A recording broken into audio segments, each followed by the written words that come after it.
Prince Harry has arrived at the High Court in London as his legal case against the publisher of the Daily Mail officially begins. The Duke of Sussex is one of several well-known public figures bringing legal action against Associated Newspapers Limited.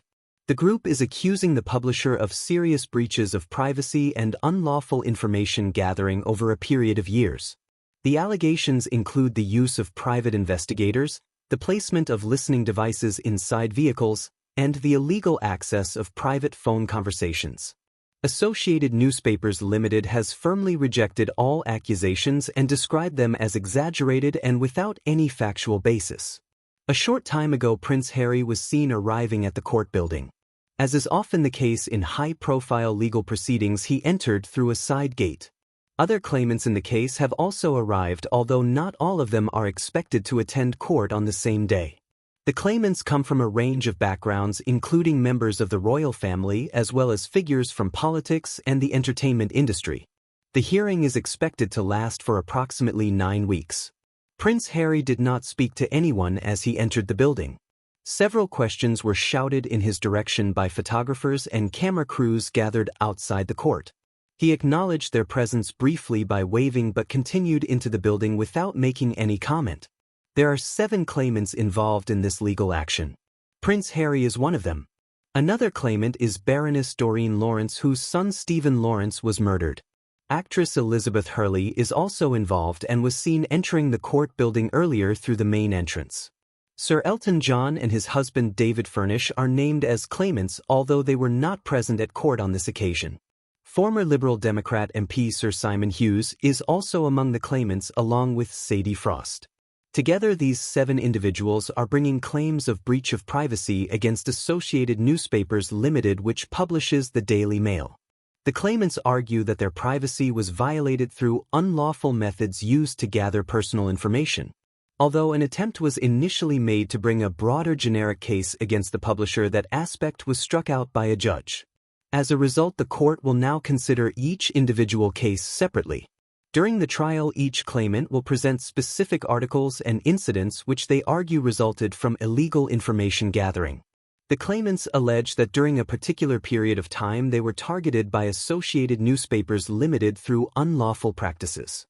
They argue that private investigators were commissioned and that illegally obtained information was then used to publish articles about them.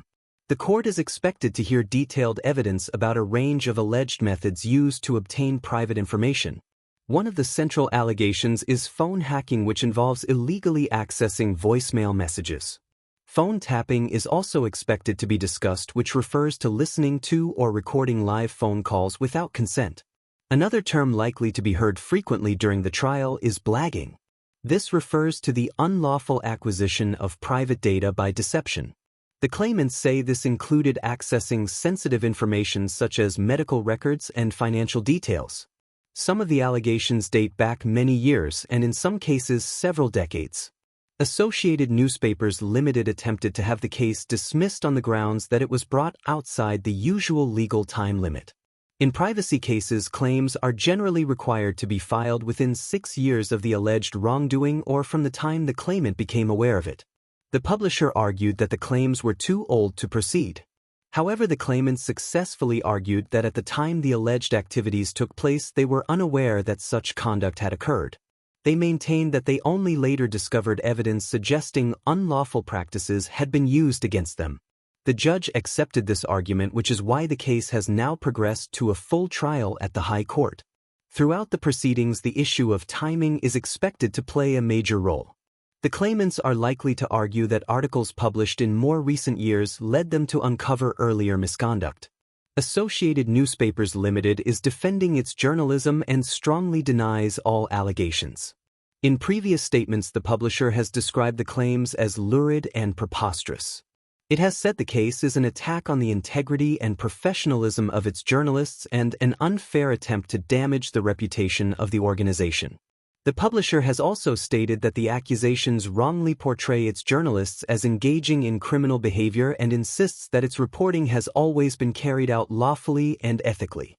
Journalists from multiple news organizations are present inside the courtroom to observe the proceedings. The judge has now entered the courtroom and the hearing is underway. For the first 3 days, the court will hear opening statements from barristers representing both sides. These statements will outline the arguments and evidence each side intends to present during the trial. Later in the week, Prince Harry is expected to appear in court as a witness and give his own account in support of his claim.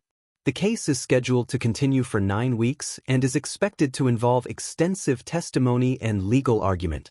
Updates will continue to emerge from the High Court